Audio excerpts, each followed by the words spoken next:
Every human being alive today is 50% Homo sapien, 50% Homo neanderthal, if you want to be creative. But you're so much better off not answering the question. Because the answer will never be true. It really won't. We don't have information. And having the question, it's a curiosity. It leaves you open that in 10 years from today, in 50 years from today, you'll find a beautiful answer. Emotions that motivate proaction. In other words, if I live in the real world and I want to accomplish, I have to do things. I have to think, I have to speak, I have to act. That takes courage, it takes strength.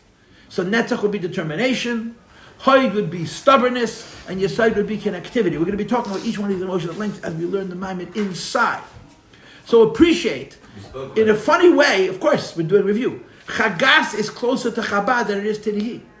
We put Chagas Nihi in one package, 6 emotions. But if you understand the nature of these emotions, the difference between higher emotions, which lahavu, like I said, in that I'm using a bad word again, in the evolutionary way of understanding life, we don't believe in successive evolution, we believe in concurrent evolution. At one moment, the Eibishter made primitive animals and sophisticated animals, and lahav elif alfi avdol is ribid evav is pa'amim kocha, human beings who walk upright and see the sky. Jews and non-Jews who were created in the God's image. But Selim Alakim, we are not orangutans or chimpanzees or gorillas who've lost, who've walked out of the forest and lived on the plains because the world got cooler and therefore they had to stand upright to reach the trees. I don't know what the logic of bipedalism is. It makes no sense. Hashem made human beings. In spite of the fact that we're so similar, we have binocular vision and we have opposable thumbs and all the dexterous fingers and all the things that make us look like monkeys. The Eibishter made us with a mind and makes us categorically different than animals. Okay? But we're if using evolutionary word, Nihi is called the old part of the brain. Chagas is considered the newer part of the brain. And Chabad, which human beings alone possess, is the newest part of the brain. But all were created in the Sheshis Mebreshis. One was created on Wednesday or Thursday, one was created on Friday. So that's the difference. You noticed, he interrupted me. He raised his hand, and now you interrupted me. Okay? So this is the difference between Chagas and Nihi. So appreciate this. That's right. In many ways, that's why you watch Mavis. In many ways, Chagas is closer to Chabad than it is to Nihi. Okay, now Yitzi, you're first. Thank you. How do we see Yesod with animals? Okay, we're not doing Yesod now. Later. Okay. The particulars we're going to get to. Menachem Mendel. Yeah. What's your question or comment? So that the Alter Rebbe is a precious time this Maimed. Who? The Alter Rebbe is Maimed. No. It's a set of precious time. Did you look it up? Yeah. What year? It's Tovkuf Samet Beis. Chelik Aleph. Yes. So does it? You have the Maimon in front of you, or you just have the Yeah. name? So send it to me. You have my phone number? Yeah.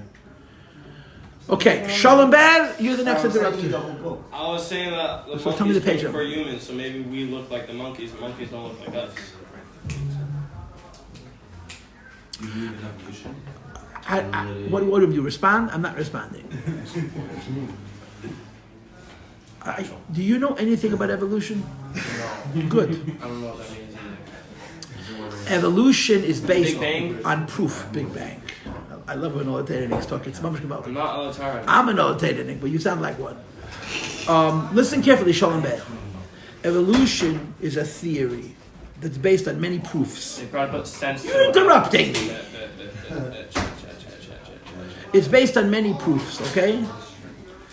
There's a lot of proofs for evolution, a lot of good arguments for evolution. There's a lot of problems with evolution, which is not being addressed honestly. In other words, in the camp of evolution, they close their mind to certain questions because they want evolution to be true. They say the same thing about us, but that's a different conversation. One of the proofs of evolution is what's called the uniformity of form. All living things were created by the same body plan. Mammals for sure. For example, you have 5 fingers, you have 5 toes. Every mammal has 5 fingers and 5 toes. Now you wouldn't know that if you looked at a horse's hoof or at a whale's fin. But anatomists, people who study these things, show you how there's bones that get bigger, bones that get smaller, bones that fuse, but all mammals have exactly the same body plan. The argument is that this is proof that we have a common ancestor. If you go back even earlier, you can say that about all animals that have what's called a vertebrae, vertebrata, a bones, a spine, which excludes crustaceans, which would include, snails, and all kinds of animals that don't have, lobsters and octopi. They don't have any shell, but they're crustaceans. They don't have a single bone. Okay. Now, if you go back even earlier, they talk about chordata. Chordata means the cord, the spinal cord, which is even more primitive than the spinal, the vertebrae. Okay, and it's fascinating to see how true it is. It's taka emes. If you study all mammals on the skeletal level, you see that we're made exactly the same way, and the difference is the way they do it says evolves over time. Now, what is Torah's answer to that taina? The simple answer to that taina is the Eibishter made a plan. It worked. Why make a new one? So he just made a bunch of variations of that plan. That's a simple answer, okay? But there's a deeper answer. And the deeper answer is that there's something called Adam Elyon. That's the supernal image. And everything in the Adam Elyon comes down to Adam Matach. And not just human beings, but every creation is in the divine image. The difference is, human beings are in the divine image in a way which is consistent to how they were in their source.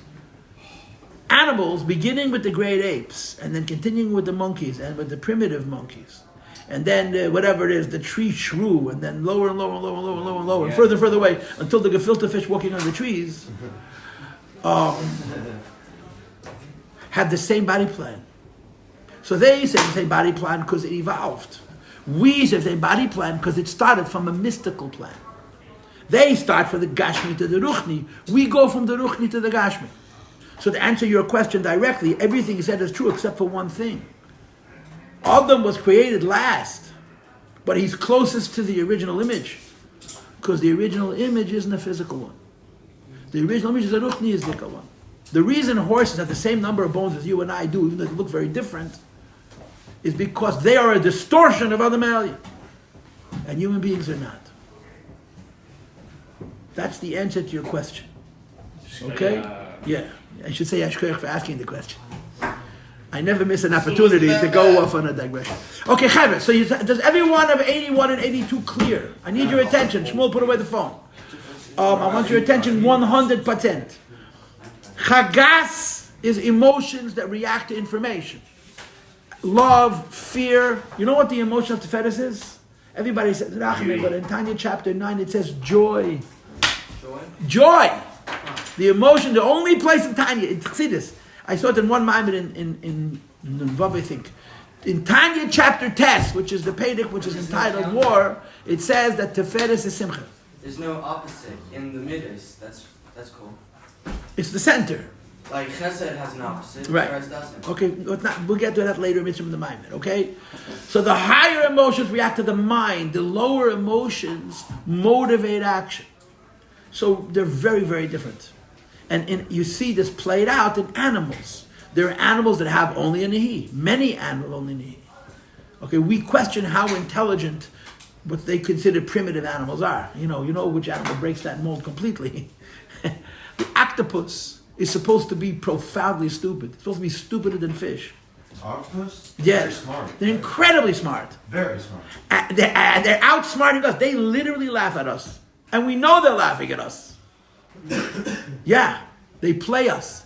So how could an animal that's so primitive, that doesn't even have vertebrae, I think it has a chordata, but it doesn't have vertebrae. They evolved so long ago away from what's called the advanced species, be so smart. So clearly we don't understand everything about animal behavior. I mean the secular world, we do not understand everything about animal behavior. But it is a fact still that some animals live on the nihi level. Everything is react, snell. Other animals can show pain, they can show fear, they can show love, they can show joy, they can show excitement, they can even show wonder. Do you know how evolutionists explain the development of religion? I'm mamish make you into that course this morning. Mm-hmm. They start chimpanzees. You heard of chimpanzees, right? They're considered the most intelligent of the great apes, although no one knows about orangutans. They're also the most violent of the great apes. When chimpanzees see a waterfall, they literally do a water dance, like the Indians used to do. They grab branches of trees, they put them on their head, and they stamp their feet. They fabrek. They celebrate a waterfall. In other words, you think of animals as survivors, right? You see a waterfall, how do I get across? Where am I going to find food? How can I drink its water? It's all that matters. To enjoy beauty is considered human. To look at something and not benefit from it, A, eating, B, not being eaten, C, making babies, should not be in the paradigm of animals. And yet the fact of the matter is, they push it, they get excited when they see something beautiful in Hashem's world. So they say, this is the first religion. And then those chimpanzees develop bigger brains, and they learned how to speak, and then they make fire, and they kept on doing the dance, verstehst? And then they decided that there's one God and all the other stuff that it's. If you're desperately in need of explaining that people came from animals and all religion is stupid, that's one of the explanations, and it's very desperate. But it's amazing to watch. You can actually see films of chimpanzees dancing over a waterfall. Some people say that they came from people. Huh? Doesn't medrash. Exactly. Doesn't medrash. Yeah. By the Before tower? the Mabul. By the tower. No, before the Mabul. Before the Mabul, some of the people became the great apes. Achei Temimim. It actually makes sense. No. happened there? Before the Mabul. Do you think the Neanderthals were? And all the other humans? God probably planted the bones when the world was created. I want to tell you something. I have a great imagination. I am the consummate pseudo-intellectual. That means I don't know what I'm talking about a lot of stuff. Because I'm a yeshiva bacher. I didn't study the sciences. I always tell my students, this is a great course for a smart person, right? Right? What's the difference between an intellectual and a pseudo-intellectual? Pseudo, kind of. A fake, kinda, yeah. What's the difference between intellectual and pseudo-intellectual? The answer is mathematics. If you don't know advanced math, hakstachainik. Every physicist, every chemist, every biologist has to know math. Because math allows them to calculate. Math is the truth of all sciences. And people who know math really understand physics. People who don't know math talk like they understand physics. Now getting back to you, Mati, I don't know math. That makes me a pseudo-intellectual. I can do 1 plus 1 is 2, and I can even do 6 plus 6 is 12, and like a mathematician once told me, that's not math, that's arithmetic. What's arithmetic? 1 plus 1 is 2, and 6 times 6 is 36, and 36 divided by 6 is 6. That's not math, that's arithmetic. So you're listening to me carefully. I want you to understand something, Mati. There is a tendency in the world, this is true in the secular world also, to answer every question. Then, you know what, if you're not listening, I don't care. I'm talking to the room, but I'm actually answering your question. Okay, I never know with you. You got 2 fire blades going over there, you make it 2 fires. There are thousands of questions, there are millions of questions, there are billions of questions. In Torah, there are millions of questions. There is no such thing as an end to questions. That's why there's so many books. Real intellectual lets his questions be. I don't have an answer. I learned to taste this. I don't understand something. When I was 16, I had to answer every question. Why? Answer a question, there's something wrong with me. And what you do in that case is you make up phony answers, bad answers, as long as you can nail the question shut. When you have a good question and you give it a poor answer, you just killed a door. You sealed it shut. If you have a question and you don't answer it, you leave the possibility that tomorrow you'll get a more meaningful answer. This is true in all areas of life. The secular world and secular knowledge, let's be honest, is amazing. The amount that human beings know about the natural world on all levels, chemical,